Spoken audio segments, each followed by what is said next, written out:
जय हिंद दोस्तों। तो इस वीडियो में मैराथन के तरीके से करंट अफेयर्स को कवर करेंगे। लास्ट वीडियो में आपने इमेंस रिस्पांस दिया, तो अभी जितने भी रिसेंट के पीवाईक्यूज हैं जो यूपीएससी और स्टेट पीसीएस में लिए गए हैं, उनके थ्रू हम कंप्लीट थीम को डिस्कस करेंगे। तो आपको पहले वीडियो पोस्ट करना है, क्वेश्चन अटेम्प्ट करना है, देन एक्सप्लेनेशन ध्यान से सुनना है, और ये पीडीएफ भी आपको टेलीग्राम चैनल पे मिल जाएगी, वहाँ से आप क्विकली रिवाइज भी कर सकते हैं। तो पहला क्वेश्चन ये है कि उल्लास स्कीम के बारे में कौन सी बात सही नहीं है। वीडियो थोड़ी लंबी होगी तो पेशेंस बना करके रखें, पहली चीज़। दूसरी ये कि मैं थोड़ा स्लोली बोलूँगा ताकि आप भी क्वेश्चन अटेम्प्ट कर पाओ। तो ये एनडीए का क्वेश्चन है, रिसेंट का ही। दो स्टेटमेंट है हमारे पास। पहला ये कि ये जो उल्लास स्कीम है ये सेंट्रली स्पॉन्सर्ड स्कीम है, जो एम करता है कि चाइल्डहुड को, जो कि स्ट्रीट चिल्ड्रन के चाइल्डहुड है, उनके चाइल्डहुड को सिक्योर किया जा सके। दूसरा कि ये जो स्कीम है ये अलाइंड है नेशनल एजुकेशन पॉलिसी 2020 के साथ, जिनका अगेन एम है कि वो एम्पावर्ड करें एडल्ट को जो 15 ईयर से ज़्यादा के हैं, जिन्हें ड्यू स्कूलिंग नहीं मिल पाई, यानी प्रॉपर स्कूलिंग नहीं मिल पाई। तो अब आप ध्यान से समझिए, नॉट करेक्ट आपसे पूछा गया है, ठीक है। तो पहली जो स्टेटमेंट है कि एक सेंट्रली स्पॉन्सर्ड स्कीम है, ये बात तो सच है, बट इसमें कोई स्ट्रीट चिल्ड्रन की बात नहीं की गई है स्पेसिफिकली, है ना। ऐसा नहीं कि स्पेसिफिकली स्ट्रीट चिल्ड्रन के लिए है। तो पहला जो है वो गलत है, और दूसरे की बात करें तो दूसरा बिल्कुल सही है। तो इस तरीके से जो आंसर होगा हमारा वो होगा ऑप्शन ए, बिकॉज पहला गलत है। स्कीम्स के ऊपर बहुत सारे क्वेश्चन आते हैं, तो वो सभी अभी हम कवर करने वाले हैं। तो पहला जो है वो क्यों गलत है। अब एक बात और मैं बताऊंगा, देखिए ये जो स्टेटमेंट्स होते हैं जिनमें आपसे स्पेसिफिकली किसी खास कैटेगरी की बात की जाए, तो वहाँ बहुत संभल जाना है, बिकॉज जो जनरली स्कीम है वो एक लार्जर सेक्शन ऑफ सोसाइटी को टारगेट करके बनाए जाते हैं, ठीक है। तो सेंट्रली स्पॉन्सर्ड तो है, बट केवल स्टेट चिल्ड्रन के लिए ऐसी कोई खास बात नहीं है इसमें। अब बात करते हैं उल्लास स्कीम को थोड़ा डिटेल में समझते हैं। तो पहली चीज़ ये कि ये नेशनल एजुकेशन पॉलिसी के साथ अलाइंड है, ये बात ठीक है। जो हमारा न्यू इंडिया का लिटरेसी प्रोग्राम है ये उससे अलाइंड है, और इसका जो इम्प्लीमेंटेशन ईयर हमने रखा है वो 2022 से लेकर 2027 का रखा है। अब इसका जो मेन पर्पस है या मेन एम है, जो भी एम्पावर्ड एडल्ट्स हैं जो 15 ईयर से ज़्यादा के हैं, वो किसी भी बैकग्राउंड से आते हो, अगर उनकी स्कूलिंग मिस हो गई है तो उन्हें फॉर्मल स्कूलिंग मिले। इसमें जो online teaching learning assessment system का यूज किया गया है, ये पूछा जा सकता है स्पेसिफिकली टर्म देकर। तो ये टर्म है ओटलस, OTLAS। ओटलस का फुल फॉर्म है online teaching learning and assessment system. तो ओटलस सिस्टम का जो है वो यूज करके, अब आप नाम से ही समझ गए होंगे, ऑनलाइन टीचिंग लर्निंग असेसमेंट को भी इंक्लूड किया जा रहा है उल्लास इनिशिएटिव में। और ये एक तरीके से वॉलंटियर सिस्टम पे बेस्ड है, और नेशनल एजुकेशन पॉलिसी 2020 के साथ अलाइंड है। ये ध्यान रखिएगा, नेशनल एजुकेशन पॉलिसी के साथ अलाइंड है। तो ये सब, हाँ, ये मैंने यहाँ पे PDF भी अटैच कर दिया ताकि आप क्विकली रिवाइज भी कर पाओ कि क्या टारगेट है, और किस तरीके से ये जो भी नॉन लिटरेट्स रह गए हैं 15 ईयर से ज़्यादा के, उनके लिए ये स्कीम टारगेटेड है, ठीक है। और क्या क्या इसमें मिलेगा, तो देखिए बेसिक एजुकेशन भी है 3 से 5 क्लास की, मिडिल क्लास के लिए है, और सेकेंडरी स्टेज की भी एजुकेशन जो है इसमें इंक्लूडेड है। वोकेशनल स्किल का मतलब आपको पता होगा, जो स्किल सेट रिक्वायर्ड होती है, और स्किल्स भी इसका एक इम्पॉर्टेंट पार्ट है। अब स्किल डायरेक्टली एसोसिएटेड है एम्प्लॉयमेंट के साथ, जितनी ज़्यादा स्किल होगी उतने ज़्यादा एम्प्लॉयमेंट मिलने के चांसेस बढ़ जाते हैं, तो इसलिए इस तरीके से इंक्लूडेड है। स्कीम के ऊपर और भी जो रिसेंट के PYQs है वो कवर करते हैं। वैसे जो स्कीम्स है वो काफ़ी बड़ा टॉपिक है, बट अगर हम इंपॉर्टेंट वाले कवर कर लें तो हमारा काम बन जाता है। अच्छा, ये इस क्वेश्चन में देखिए, आत्मनिर्भर भारत स्कीम जो कि हमारे गवर्नमेंट ने अनाउंस किया है, ये किस चीज़ में हेल्प करता है। पहला ये कि इंडिया की जो मैन्युफैक्चरिंग कैपेबिलिटीज़ है और जो एक्सपोर्ट है इंडस्ट्रीज़ के अक्रॉस, इसे इन्हेंस करने में। दूसरा ये कि ये इंसेंटिवाइज करता है फॉरेन इन्वेस्टमेंट को डोमेस्टिक प्रोडक्शन के लिए, बेसिकली डोमेस्टिक प्रोडक्शन के लिए फॉरेन इन्वेस्टमेंट को इंसेंटिव देता है। अब देखिए इसमें जो सही आंसर है आत्मनिर्भर भारत स्कीम के बारे में, वो है ऑप्शन सी, बोथ 1 और 2। जो आत्मनिर्भर भारत स्कीम है, अब नाम से आप समझिए, आत्मनिर्भर का मतलब होता है सेल्फ डिपेंडेंट, है ना। तो ये सेल्फ डिपेंडेंट के तरीके से आप इसे देख सकते हो। और ऑब्वियस सी बात है कि ये इंडिया के जो मैन्युफैक्चरिंग कैपेबिलिटीज़ हैं और जो एक तरीके से एक्सपोर्ट वगैरह हैं उन्हें बढ़ाने के लिए इसका यूज किया जाएगा। इस भारत स्कीम, आत्मनिर्भर भारत स्कीम का इस्तेमाल किया गया है। और दूसरा ये कि इंसेंटिवाइज करना है फॉरेन इन्वेस्टमेंट को डोमेस्टिक प्रोडक्शन के लिए। देखिए ये बात भी बिल्कुल सही है। और रीज़न बीइंग कि जो भी फॉरेन इन्वेस्टमेंट होते हैं हमारे देश में प्रोडक्शन के लिए, उन्हें इंसेंटिव देना ज़रूरी है, तभी हमारा पर्पस फुलफिल हो पाएगा। ओके, और भी जो रिसेंट के PYQs हैं वो कवर करते हैं। PM कुसुम स्कीम जो है वो किससे रिलेटेड है? ये झारखंड PCS में रिसेंटली पूछा गया है। इसका सही आंसर है ऑप्शन ए। हाँ, एक बात और कि अगर आप किसी स्टेट PCS के लिए प्रिपेयर कर रहे हैं तो उसके जो आसपास के स्टेट्स होते हैं, जो बॉर्डरिंग स्टेट्स होते हैं, उनके PYQs बहुत ज़्यादा इंपॉर्टेंट हो जाते हैं। मैंने डायरेक्ट PYQs काफ़ी सारे रिपीटेड देखे हैं। तो जो PM कुसुम स्कीम है इसका फुल फॉर्म पहले समझते हैं। तो PM का मतलब है प्रधानमंत्री किसान ऊर्जा सुरक्षा एवं उत्थान महाअभियान। ये फुल फॉर्म आपको याद नहीं करना है, बस यही ध्यान रखना है कि ये किससे रिलेटेड है। ऊर्जा का मतलब एनर्जी होता है, किसान का मतलब फार्मर, सुरक्षा एवं उत्थान अभियान। तो इसमें बेसिकली ये जो स्कीम है ये ministry of new and renewable energy ने स्टार्ट करा है। और इसका पर्पस ये है कि हम फार्मर्स को सोलर पंप्स प्रोवाइड करें, जिससे वो इंस्टॉल कर सके सोलर पंप्स को और ग्रिड वगैरह को कनेक्ट कर सके, जिससे ऑब्वियस ही बात है कि रिन्यूएबल पावर प्लांट्स को हम इंक्रीज कर सके अपने देश में, है ना। और ये 2019 में अप्रूव हुई है ये स्कीम। और इसका वही मेन पर्पस आप ध्यान रखिए कि फाइनेंशियल और एक तरीके से वाटर सिक्योरिटी प्रोवाइड करना किसानों को। अगर आपसे की फीचर पूछेंगे तो यही पूछेंगे कि मेजरली क्या कवर्ड है। तो इस PM कुसुम स्कीम के तहत जो ग्रिड कनेक्टेड एग्रीकल्चरल पंप होंगे उन्हें हम सोलराइज कर सकते हैं सेंट्रल और स्टेट सब्सिडी के साथ। और आपको पता होगा 30% सब्सिडी मिलती है, ठीक है। तो 30% सब्सिडी इसमें प्रोवाइडेड है और फार्मर का कॉन्ट्रीब्यूशन जो है वो 40% है, क्योंकि 30% सेंटर दे रही है और 30% जो है स्टेट दे रही है, ठीक है। और फार्मर जो है 40% लगा रहे हैं। नोडल एजेंसी क्या है इम्प्लीमेंट करने की? तो डायरेक्ट एजेंसी के बारे में पूछ लेते हैं। तो स्टेट नोडल एजेंसी जो है मिनिस्ट्री MNRE यानी ministry of new and renewable energy, ठीक है। ये मिनिस्ट्री डायरेक्टली एसोसिएटेड है। हाँ, ये सारी चीज़ें मैंने लिख भी दी हैं ताकि आपको बहुत आसानी हो रिवीजन में। नेक्स्ट देखिए, ये RO के पेपर का है। इसमें स्कीम है अगेन और ईयर पूछ रहे हैं, लॉन्चिंग ईयर। तो स्टेट PCS में कई बार डायरेक्ट लॉन्चिंग ईयर पूछा जाता है, तो ये मैं मैच कर देता हूँ, ये फैक्चुअल है। PM गरीब कल्याण पैकेज, तो ये 2020 में जो है लॉन्च हुआ। मुस्कान स्कीम जो है ये 2021 में। मिशन इंद्रधनुष काफ़ी फेमस स्कीम है, बहुत डायरेक्ट क्वेश्चन भी आए हैं, 2014 में ही लॉन्च हुआ है।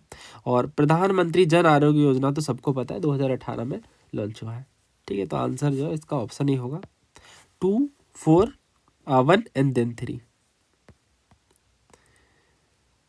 ये सिविल सर्विसेज का क्वेश्चन है 2024 का ही। प्रधानमंत्री सुरक्षित मातृत्व अभियान। मातृत्व का मतलब ऑब्वियसली बात है मदर की बात कर रहे हैं, जो किस तरीके से सुरक्षित तरीके से जो है वो चाइल्ड की डिलीवरी हो। पहला ये कि इस स्कीम में गारंटी की गई है minimum package of antenatal care. Antenatal care का मतलब वही होता है प्रेग्नेंट वीमेन की care. Antenatal care services to women in their second and third trimesters of pregnancy and 6 month post delivery health care service in any government health facility. दूसरा statement यह है कि इस स्कीम में private sector health care provider जो होंगे certain specialities के, वो वॉलंटियर कर सकते हैं, यानी अपनी इच्छा से जो है वो हेल्प कर सकते हैं, जिससे वो सर्विसेज प्रोवाइड करें आसपास के गवर्नमेंट हेल्थ फैसिलिटीज़ में। तो ये सेकेंड और थर्ड ट्राइमेस्टर बेसिकली पीरियड होता है प्रेगनेंसी में। तो जो सेकेंड और थर्ड जो पीरियड है वो ट्राइमेस्टर्स के नाम से जाना जाता है, ठीक है। तो इसमें जो सही आंसर है वो पहला देखिए गलत है, ठीक है। पहला गलत है। और कैसे गलत है? इसलिए गलत है क्योंकि यहाँ पे कह दिया गया है एनी गवर्नमेंट हेल्थ फैसिलिटी। तो यहाँ पे थोड़ा हमें सतर्क हो जाना चाहिए। तो जो प्रधानमंत्री सुरक्षित मातृत्व अभियान है PMSMA, ये फोकस करता है एक तरीके से कम्प्रीहेंसिव एंटीनेटाल केयर सर्विसेज को, बेसिकली जो प्रेग्नेंट वीमेन है उनके हेल्प के लिए सेकेंड और थर्ड ट्राइमेस्टर्स ऑफ प्रेगनेंसी में। लेकिन इसमें कोई खास 6 मंथ पोस्ट डिलीवरी हेल्थ की बात नहीं देखने को मिलेगी, जो यहाँ पे ये कह दिया गया 6 मंथ पोस्ट डिलीवरी। ठीक है, तो ये इस स्टेटमेंट को गलत बनाता है। दूसरा बिल्कुल सही है, जो PMSMA है इसमें प्राइवेट सेक्टर के डॉक्टर्स और जो स्पेशलिस्ट हैं वॉलंटरीली जो है वो अपने सर्विसेज को प्रोवाइड कर सकते हैं near by government health facilities में जाकर। और यूजुअली जो 9th मंथ होता है हर साल का, हर महीने का जो 9th डेट होता है उसमें ये जाकर सर्विसेज प्रोवाइड करते हैं। ठीक है, इससे बेसिकली एक तरीके से पब्लिक प्राइवेट पार्टनरशिप भी इंकरेज होती है कि हाँ कोई खास भेद नहीं है, इस चीज़ को भी निपटाने में ये हेल्प करेगा। ठीक है, तो आंसर जो है वो ऑप्शन बी है। अब ये चीज़ें देखिए, प्रधानमंत्री सुरक्षित मातृत्व अभियान जो है ये ministry of health and family welfare MOHFW ने लॉन्च किया है। और इस प्रोग्राम में बेसिकली कॉम्प्रिहेंसिव और quality antenatal care free of cost universally हर प्रेग्नेंट वीमेन को हर महीने के 9 तारीख को जो है वो मिलता है। और ये हमारे प्राइम मिनिस्टर जी ने इसे अनाउंस करा है 31 जुलाई को मन की बात में। नेक्स्ट देखिए, स्पोर्ट को हम एंड में कवर करेंगे। इसमें क्लाइमेट कॉन्फ्रेंस है और कंट्री के बारे में पूछा जा रहा है। पहला ये COP26, COP27, COP28 और COP29। अब ये मैंने कल भी पढ़ाया है। ठीक है, अब ये आप पहले अटेम्प्ट करिए, देन हम आगे बढ़ेंगे। पहले आप ये सोचिए कि जो हमने COP के बारे में पढ़ा है वो क्या क्या चीज़ें पढ़ी थी, कॉन्फ्रेंस ऑफ पार्टीज़ के बारे में। ओके, तो उम्मीद है आपने ये ट्राई किया होगा। देखिए, इसमें जो COP26 है ये यूनाइटेड किंगडम में होने वाला या हो चुका है। और इसके बाद जो COP27 है ये इजिप्ट से, COP28 जो है वो UAE से, और COP29 अजरबैजान में है ना, बाकू, कल मैंने पढ़ाया है ये। ठीक है, इस तरीके से ये मैच हो रहा है डी के साथ 3-1-4-2। तो ऐसे क्वेश्चन आते हैं कॉन्फ्रेंस ऑफ पार्टीज़ के बारे में। अच्छा, ये मैंने किस पेपर में है वो भी मैं लिख देता हूँ। ये पूछा गया है CAPF के पेपर में। ये क्वेश्चन मैंने बस इसलिए लिया ताकि आपको क्लैरिटी हो कि कॉन्फ्रेंस ऑफ पार्टीज से भी क्वेश्चन बनते हैं और इस तरीके से भी पूछे जाते हैं, जिसमें लोकेशन बेस्ड क्वेश्चन होता है। नेक्स्ट देखिए, G20 के कंपोजिशन के बारे में पूछा जा रहा है। पहला ये कि जितने भी G7 कंट्रीज़ हैं ये G20 का पार्ट है। दूसरा, सारे ही ब्रिक्स कंट्रीज जो है वो G20 के मेंबर हैं। तीसरा, सारे ही आसियान कंट्रीज जो है वो G20 के मेंबर हैं। और चौथा ये कि जो भी परमानेंट मेंबर है सिक्योरिटी काउंसिल के, ये भी G20 के मेंबर हैं। ऑप्शन है हमारे पास 1, 2 and 3, 2 and 4, 1 and 4 और 2, 3 and 4। तो इसे आप अटेम्प्ट करिए पहले। देखिए, इसका जो सही आंसर है ना वो सेकंड थर्ड गलत है। बेसिकली सही आंसर जो है वो ऑप्शन सी है, 1 and 4। G20 की अगर हम बात करें तो उसमें ईरान मेंबर नहीं है, इसलिए जो है वो सेकंड गलत हो जाता है। सारे ब्रिक्स कंट्रीज कह दिया गया इसलिए गलत है। और इस तरीके से जो तीसरा है वो भी गलत है, क्योंकि सारे ही एशियन कंट्रीज जो है वो G20 का पार्ट नहीं है।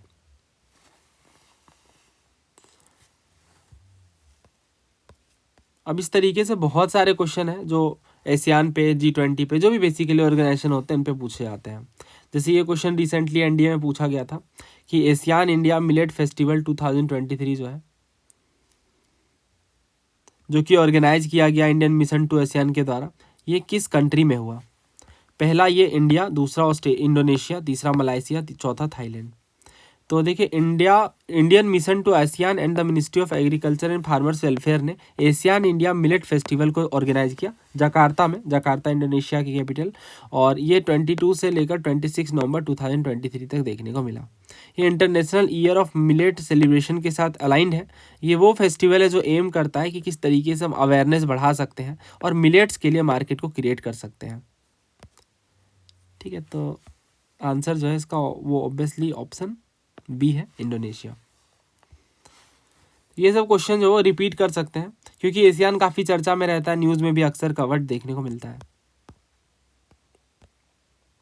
काफ़ी सारी एक्स्ट्रा डिटेलिंग मैंने ऐड कर दी है। एशियान के चेयरमैनशिप की अगर हम बात करें तो इंडोनेशिया होल्ड कर रहा है 2023 में, और जो 43rd एशियान समिट है ये भी 2023 में इंडोनेशिया ने ही जो है वो होस्ट करा है। ठीक है, एशियान के चेयरमैनशिप में ये 10 जो देश हैं वो अल्फ़ाबेटिकल ऑर्डर में रोटेट करते हैं। कौन कौन है? ब्रुनई है, कंबोडिया है, इंडोनेशिया है, लाओस है, मलेशिया है, म्यांमार है, फिलीपींस है, सिंगापुर है, थाईलैंड है और वियतनाम है। ठीक है, हर मेंबर का जो वो टर्न आता है चेयरिंग एशियान, यानी एशियान को चेयर करने में 1 साल के लिए, और ये चेयरमैनशिप जो है वो हर साल रोटेट भी होती है। ठीक है, तो ये बेसिकली सिस्टम है। नेक्स्ट देखिए, तो ये सिमिलर से क्वेश्चन आपको देखने को मिल रहे होंगे।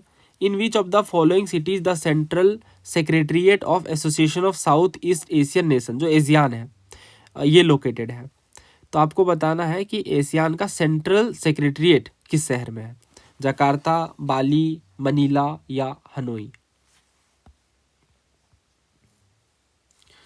तो देखिए, इसका जो सही आंसर है वो ऑप्शन ए है, जकार्ता। जकार्ता में अभी हमने पढ़ा है ना, ये देखिए जकार्ता में जो है इंडोनेशिया में ये लोकेटेड है, अब जो सेंट्रल सेक्रेटरीट है। इसके अलावा जो हमने पढ़ा जकार्ता के साथ ही कि 2023 में जो है वो जकार्ता ने ही इंडिया मिशन टू एशियान और ministry of agriculture and farmers welfare ने जो ऑर्गेनाइज किया एशियान इंडिया मिलेट फेस्टिवल को, ये भी जकार्ता में ही हुआ। ठीक है, अब मिलिट्री एक्सरसाइजेज की बात करते हैं, कुछ मिलिट्री एक्सरसाइजेज कवर करेंगे, बहुत ज़्यादा पूछे जाते हैं ये भी।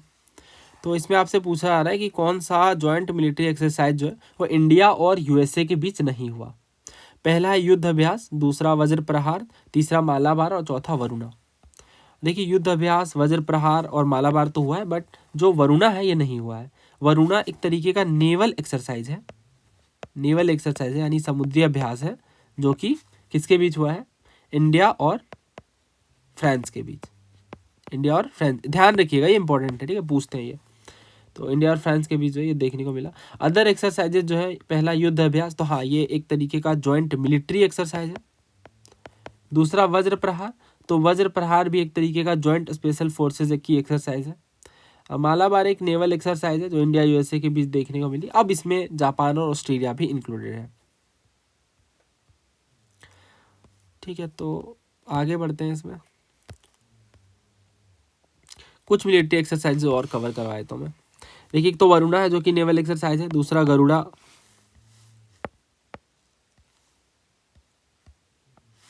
दूसरी जो है वो गरुड़ा है जो कि एक तरीके की एयर एक्सरसाइज है। और वैसी बात है, गरुड़ पक्षी जो है वो उड़ने वाला पक्षी है, यानी एयर से एसोसिएटेड है। तीसरा ये शक्ति, तो शक्ति एक तरीके की आर्मी एक्सरसाइज है ना। एक है गरुड़ शक्ति, गरुड़ शक्ति जो है वो इंडिया और इंडोनेशिया के बीच देखने को मिलेगी। उसके बाद मित्र शक्ति है, मित्र शक्ति याद रखिएगा इंपॉर्टेंट है, मित्र शक्ति याद रखिएगा इंपॉर्टेंट है, ये इंडिया और श्रीलंका के बीच है। ठीक है, इंडिया और श्रीलंका के बीच है। और इसके बाद एजम्पशन, कुछ आइलैंड्स वगैरह भी एसोसिएटेड रहते हैं। ठीक है, बट इतने से हमारा मेजर जो इंपॉर्टेंट एक्सरसाइज है वो हमने कवर किए। कुछ और एक्सरसाइजेज होते हैं बट उन्हें हम सेपरेटली कवर करेंगे आगे। नेक्स्ट देखिए, ऑपरेशन संकल्प जो कि न्यूज़ में था, ये किस कॉन्टेक्स्ट में है?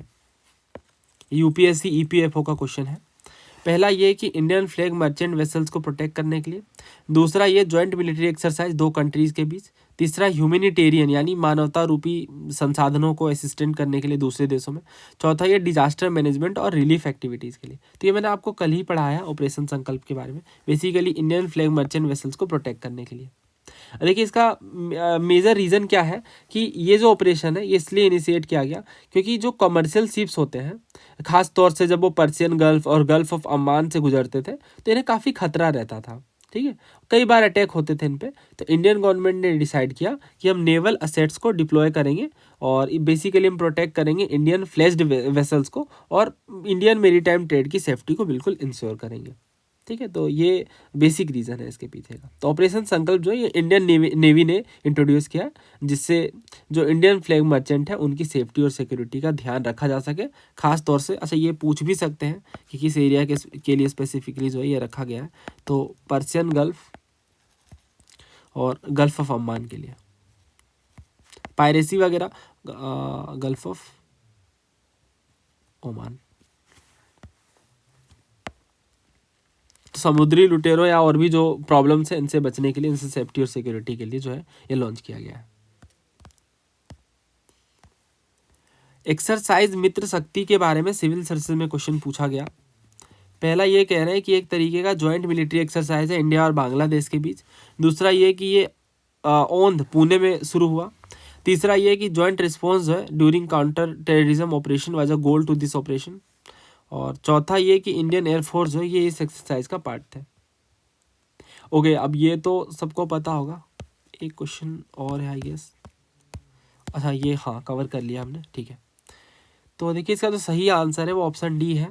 पहला गलत है इस केस में। अच्छा, पहला क्यों गलत है? इसमें कह रहे हैं इंडिया और बांग्लादेश। देखिए इंडिया और बांग्लादेश की बात नहीं है, मित्र शक्ति के बारे में हमने पढ़ा है बेसिकली। इंडिया और श्रीलंका के बीच, ठीक है, इंडिया और श्रीलंका, नॉट बांग्लादेश। तो इसलिए पहला गलत है। और बाकी सही। अगर आप पहला एलिमिनेट भी करते हो, एग्जामिनर वही जानना चाह रहे हैं आपसे कि आपको बस देश का नाम याद है या नहीं, ठीक है। अगर आप ये एलिमिनेट कर लेते हो काफ़ी इजीली सॉल्व हो जाएगा।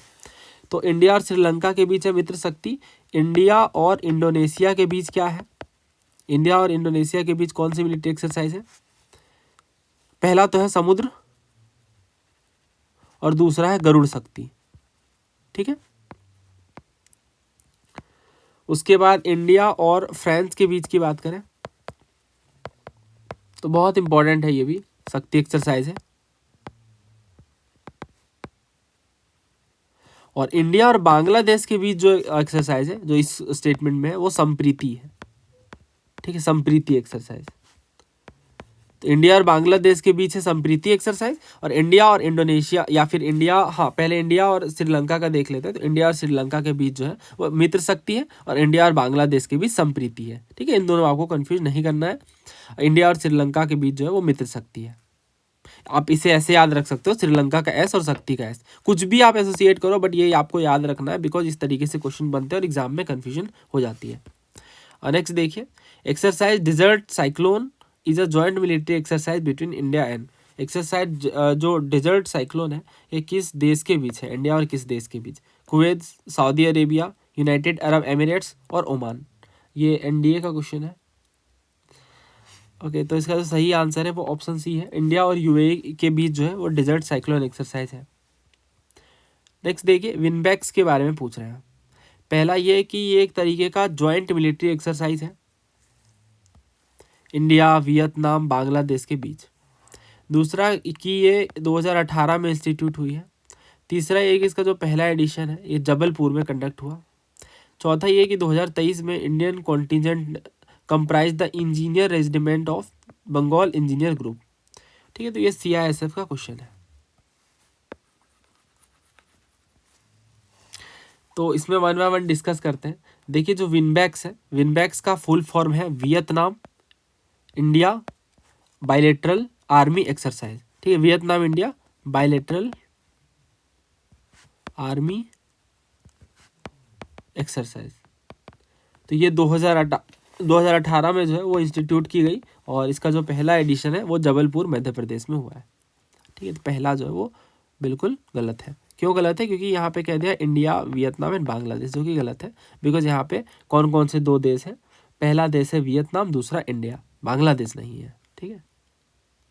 बाकी ऑप्शन जो है वो बिल्कुल सही है। 2018 में इंस्टीट्यूट की गई है, सच है। पहला एडिशन जो ये जबलपुर में हुआ है, ये भी ठीक है। 2023 में Indian contingent comprise the engineer regiment of Bengal engineer group, ये भी सही है। नेक्स्ट देखिए। अच्छा हाँ, मैं कह रहा था आपसे कि कुछ इंपॉर्टेंट एक्सरसाइजेस हम कवर कर ही लेते हैं जो रिसेंट वाले हैं, ठीक है। तो ध्यान से सुनिएगा, इनमें से क्वेश्चन बनेंगे डेफिनेटली। अगर एक्सरसाइजेस पे पूछ जाएंगे तो इन्हीं से होंगे। तो ये लोग 3 चीज़ें हमें पढ़नी होती है। पहला तो ये कि एक्सरसाइज का नाम, दूसरा ये कि कौन कौन से कंट्रीज हैं ये पार्टिसिपेट कर रहे हैं। तीसरी चीज़ में ये होगी कि कंट्रीज के पार्टिसिपेशन के अलावा ये हो कहाँ पे रहा है ना, कंट्रीज। और तीसरा ये लोकेशन। तो पहली जो एक्सरसाइज है वो है ऑब्वियसली मित्र शक्ति, है ना, बहुत फेमस है ये मित्र शक्ति। किसके बीच है? इंडिया और श्रीलंका के बीच, इंडिया एंड श्रीलंका। तो ये हो कहाँ पे रहा है? इसकी लोकेशन है मदुरा ओया, श्रीलंका, श्रीलंका में ही है। बस आप ये याद रख लोगे किस देश में हो रही, काम बन जाएगा, ठीक है। दूसरा ये है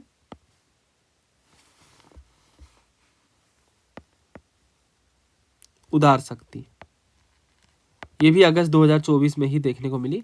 और ये एक तरीके की जॉइंट एयर एक्सरसाइज है इंडिया और मलेशिया के बीच। और ये कहाँ पे हुई इसकी लोकेशन, तो ये मलेशिया में। तीसरा देखते हैं, तो तीसरा जो इम्पोर्टेंट है वो है तरंग शक्ति। तरंग शक्ति जो एक तरीके की मल्टी नेशनल एयर एक्सरसाइज है, ठीक है, मल्टी नेशनल है। हुई कहाँ पे, तो ये जोधपुर में हुई है, ठीक है। और इसके अलावा युद्ध अभ्यास वगैरह ध्यान रखिएगा। युद्ध अभ्यास तो खैर आपको पता होगा, इंडिया और यूएस के बीच युद्ध अभ्यास। अच्छा, युद्ध अभ्यास जो है ये किन दो देशों के बीच है, तो ऑब्वियस ही बात है एक तरीके का जॉइंट मिलिट्री एक्सरसाइज है इंडिया और यूएस के बीच, और ये क्वेश्चन भी पीवाईक्यूज में पूछा गया है, ठीक है। और युद्ध अभ्यास की लोकेशन कहाँ है, तो राजस्थान है। इसके अलावा और कुछ इम्पोर्टेंट, एक मैत्री एक्सरसाइज ध्यान रखिएगा, मैत्री, ठीक है। मैत्री एक्सरसाइज जो है ये है इंडिया और थाईलैंड के बीच हुआ है, इंडिया एंड थाईलैंड। और जो लोकेशन है ये अगेन थाईलैंड में ही जो है वो देखने को मिली, ठीक है। ये कुछ है। इसके अलावा कई बार इंडिविजुअल भी पूछ लेते हैं, जैसे इंडिविजुअल में अगर हम देखें तो एक जो सबसे फेमस है, इंडिविजुअल इन द सेंस कि या तो वो कोई एयरफोर्स ही खुद से इंक्लूड करेगी, या कई बार जो वो नेवी का खुद का होता है, जैसे वायु शक्ति जो है, वायु शक्ति ये इंडियन एयरफोर्स की है, ठीक है, इंडियन एयरफोर्स की एक्सरसाइज है वायु शक्ति। और ये हुई है राजस्थान पोखरण में, जैसलमेर के पास है। वज्र प्रहार तो हमने कवर कर ही लिया है, तो ये मेजर है जो रिसेंट वाले हैं, ठीक है। ओके, नाउ नेक्स्ट देखिए, तो ये इंडिया ने कुछ अगेन वेटलैंड कंजर्वेशन में कुछ साइट्स को ऐड किया है, और रामसर साइट्स के रूप में। कौन सा करेक्टली इमेज्ड पेयर है वो आपको बताना है।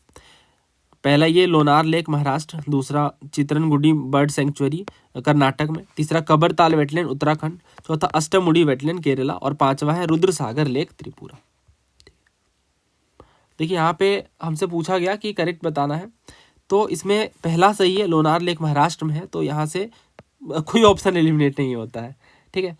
दूसरा कह रहे हैं चित्रनगुंडी, तीसरा है कबरताल। देखिए कबरताल भी पीवाईक्यूज में पूछा गया है, ठीक है, कबरताल जो है पहले पीवाईक्यूज में पूछा गया है, ये गलत है। वैसे कबरताल जो है वो उत्तराखंड में नहीं बिहार में है, तो तीसरा अगर हम गलत है तो एलिमिनेट करें, अगर क्या कुछ होता है, दो ऑप्शन एलिमिनेट हो जाते हैं, ठीक है। अष्टमुड़ी केरला में है, सबको पता है, तो डी के साथ हमें जाना है, बट दोनों में ही है, बस हमें बी चेक करना ही है, ठीक है। बिना बी चेक किए जो है वो नहीं आएगा हमारा आंसर। चित्रनगुंडी जो है वो तमिलनाडु में है, तो सेकेंड गलत है, और इस तरीके से आंसर जो ऑप्शन 3 है, ए डी एंड ई। तो ये भी करंट अफेयर का सवाल है, वेटलैंड्स पे जो है वो क्वेश्चन पूछे जाते हैं। तो रिसेंट में जो वेटलैंड्स के ऊपर जो क्वेश्चन पूछे गए जो पीवाईक्यूज वाले हैं वो हम कवर करते हैं। Recently ministry of environment forest and climate change ने सबमिट किया 3 nomination from India wetland city accreditation के लिए under the Ramsar convention on wetlands. तो इसमें आपको बताना है कौन सा शहर नहीं है।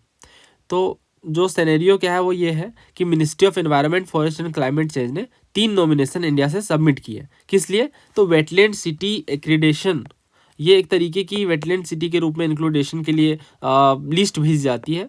तो इसमें यही होता है रामसर कन्वेंशन के तहत कि कौन से शहर भेजे गए, इंदौर, भोपाल, उदयपुर, जोधपुर। ठीक, आपको बताना है कौन सा शहर इनमें से नहीं थे, 3 शहर भेजे गए थे। ठीक, इसका सही आंसर ऑप्शन डी है, जोधपुर। इंदौर, भोपाल और उदयपुर जो है ये सेंड किए गए थे। ठीक है, इनमें क्योंकि वेटलैंड्स है काफ़ी सारे, जैसे यशवंत सागर है, भोज है, और उदयपुर में भी काफ़ी सारे हैं, फतेह सागर है, रंग सागर है, तो इनमें काफ़ी सारे वेटलैंड्स हैं। अच्छा, वेटलैंड्स के ऊपर अगर हम और चीज़ें कवर करें, रिसेंट वाले तो यही है। देखिए क्वेश्चन भी जब बनते हैं ना तो इनमें वही वो जानना चाहते हैं बेसिकली कि आपने किस तरीके से प्रिपरेशन करी रिसेंट वालों की। और जो कई बार अगर वो स्टैटिक पूछना चाहेंगे एनवायरनमेंट के कंटेक्स्ट में तो वो डायरेक्टली आपसे उन नाम को पूछेंगे जो पहले या तो पीवाईक्यूज में है या फिर काफ़ी ज़्यादा चर्चा में रहे हैं। ठीक है, ये तरीका होता है। तो कई बार जो चीज़ें हैं वो 2 कैटेगरी में डिवाइड हो जाती हैं। एक तो वो पार्ट जो स्टैटिक है ही है, उस पर तो क्वेश्चन बनने ही रहते हैं, और दूसरा वो पार्ट जो उसी से एसोसिएटेड करंट अफेयर्स है। जैसे ये मैंने एग्जांपल दिया वेटलैंड्स का, तो इंडिया में काफ़ी सारे वेटलैंड्स हैं, राइट। बट उनमें भी वो किसे पूछेंगे, वो उन्हें पूछेंगे जो या तो चर्चा में है या फिर पास्ट में कुछ उनसे एसोसिएटेड इंसिडेंट्स हैं, ठीक है। ओके, अब हम आगे बढ़ते हैं। आगे बढ़ने से पहले मैं चाह रहा हूँ कुछ इंपॉर्टेंट वेटलैंड्स और कवर करवा ही दूँ, क्योंकि बहुत सारे एडिशन होता है, बट हम मोस्ट रिसेंट वाला कवर कर लेते हैं। तो अभी रिसेंटली जो है वो तीन एक्स्ट्रा वेटलैंड्स ऐड किए गए थे, 3 मोर वेटलैंड्स रामसर साइट में, ठीक है। और ये डिजिग्नेट किया गया, ये अगस्त की न्यूज़ है, अगस्त 2024 की। तो अब टोटल वेटलैंड कितने हैं ना, जो टोटल वेटलैंड का नंबर है वो 85 है, ठीक है, 85। तो 3 कौन कौन से हैं, पहला है नांजरायन बर्ड सेंचुरी, ठीक है, बर्ड सेंचुरी। और दूसरा है काजू वैली बर्ड सेंचुरी। और तीसरा है तवा रिजर्वोयर, तवा रिजर्वोयर। और ये दोनों यानी जो नांजरायन है और जो काजू वैली बर्ड सेंचुरी है, ये दोनों तमिलनाडु में है, और जो तवा रिजर्वोयर है ये मध्य प्रदेश में है, ठीक है। और इसमें कुछ इंपॉर्टेंट बातें हम समझ लेते हैं।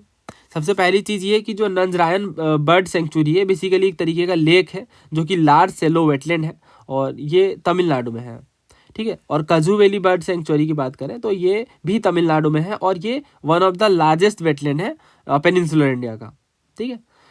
और तवा रिजर्वोयर के बारे में हम समझ लेते हैं। देखिए तवा रिजर्वोयर जो है ये तवा और देनवा रिवर्स में कंस्ट्रक्ट की गई है बेसिकली उनके कॉन्फ्रेंस में, और कई सारी रिवर्स भी जो है वो मेजर ट्रिब्यूटरीज है तवा की। तवा क्योंकि एक मेजर रिवर है, ठीक है। कौन कौन सी ट्रिब्यूटरीज है, मालनी है, ठीक है, मालनी के अलावा सोनभद्र है,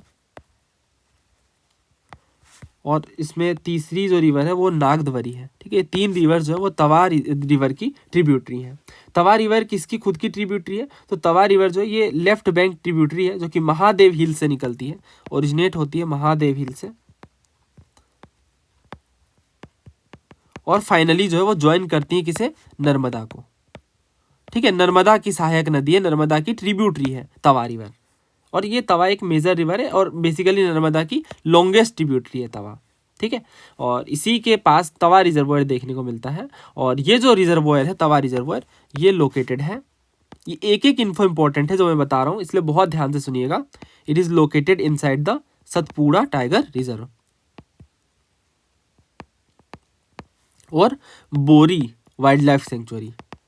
अच्छा, अगर आप फर्स्ट टाइम पढ़ रहे हो ना तो आपको थोड़ा हेक्टिक लग सकता है, बट आपने अगर एनवायरनमेंट में ये मैपिंग करी तो बहुत इजीली आप मार कर सकते हो, ठीक है। क्योंकि ये हम कवर करते हैं मैपिंग में स्पेसिफिकली बैचेस में भी, कि जो सतपुड़ा टाइगर रिजर्व है या बोरी वाइल्ड लाइफ है ये सब कुछ मैं याद ही करवा देता हूँ क्लास में ही मैपिंग के थ्रू, ठीक है। और ये लार्जेस्ट प्रोटेक्टेड एरिया है मध्य प्रदेश का। तो अगर आपकी स्टैटिक स्ट्रॉन्ग है ना तो करंट अफेयर बहुत इजीली याद हो जाता है, थोड़ा आसान मिल जाती है। अब जो प्योर करंट अफेयर है जैसे जो फैक्ट वाले हैं वो तो अलग ही होते हैं, है ना, बट इस तरीके के क्वेश्चन में आसानी होती है। ओके, नाउ नेक्स्ट देखिए, Karpoori Thakur was recently in news, which of the following is not true about him. तो ये जो क्वेश्चन है ये एमपीएससी का है, अभी रिसेंट में ही पेपर कंडक्ट हुआ है महाराष्ट्र पीसीएस का, इसकी एनालिसिस भी मैंने चैनल पे करवा दी है, उम्मीद है आपने देखी होगी। पहला ये कि इन्हें जननायक के नाम से भी हम जानते हैं। दूसरा ये कि ये first non Congress chief minister रहे हैं बिहार के। तीसरा ये कि ये 1924 में बॉर्न हुए, जो कि एक विलेज रहा समस्तीपुर में। और चौथा ये कि स्टेट असेंबली इलेक्शन 1952 में इन्होंने समस्तीपुर कॉन्स्टिट्यूएंसी से जीत हासिल की है। तो उम्मीद है आपने अटेम्प्ट किया होगा। देखिए इसका जो सही आंसर है वो ऑप्शन 2 है, बिकॉज ये गलत है, हमें गलत ही बताना है। गलत क्यों है, he was the first non Congress chief minister of Bihar, ये गलत है बिकॉज जो first non Congress chief minister रहे हैं ये महामाया प्रसाद सिन्हा जी रहे हैं 1967 में, और इन्होंने कोलिशन गवर्नमेंट को लीड किया था, ठीक है। तो इस तरीके से जो तीसरा फैक्ट है, सॉरी जो दूसरा स्टेटमेंट है वो गलत है, बाकी बिल्कुल सही है। और ये काफ़ी ज़्यादा चर्चा में था, रीज़न बीइंग की भारत रत्न से एसोसिएटेड है, और ये हमने कवर भी किया, भारत रत्न पद्म विभूषण वगैरह सब कुछ, तो इस तरीके से ये चर्चा में थे। लास्ट के स्लाइड में ही हमने कवर किया है, ये मैं आपको एक बार रिवाइज करवा देता हूँ because revision is Padma awards के बारे में जो हमने पढ़ा, हाँ ये इस क्वेश्चन में।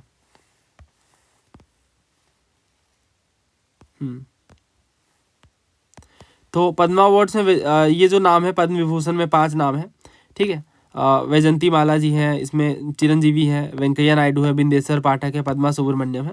और इसी से एसोसिएटेड देखिए 30 अवार्डी जो है वीमेन है, 6 पद्म आभूषण अवार्ड जो है ये डिक्लेयर किए गए, 17 पद्म भूषण और 110 पद्मश्री अवार्ड डिक्लेयर किए गए। इस तरीके से क्वेश्चन पूछे गए। और इसमें जो लिस्टिंग है, सबसे पहली लिस्टिंग तो पद्म विभूषण की दी गई है, ठीक है। और इसके अलावा यहाँ पे पद्मश्री पद्म भूषण की भी लिस्टिंग हमने कवर की है। तो ये हमें बस मेन याद रखने होते हैं, पद्म विभूषण के क्वेश्चन इसी से बनते हैं।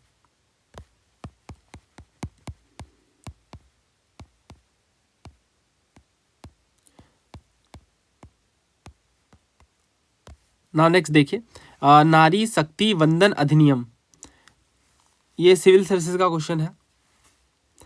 पहला ये कह रहे हैं कि ये जो प्रोविजन है ये 18th लोकसभा से इफेक्ट में आएगा। दूसरा ये कि there will be in force for 15 years after becoming an act, यानी एक्ट बनने के बाद ये 15 ईयर्स तक ही फोर्स में रहेगा।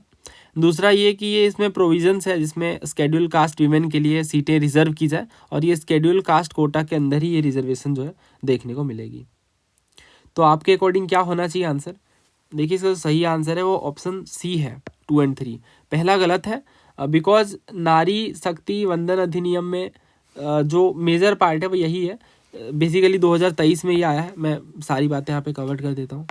2023 में हमारी जो प्रेसिडेंट है द्रौपदी मुर्मू जी, इन्होंने असेंट दिया नारी शक्ति वंदन अधिनियम में, और इसमें 33% वीमेन रिजर्वेशन की बात की गई।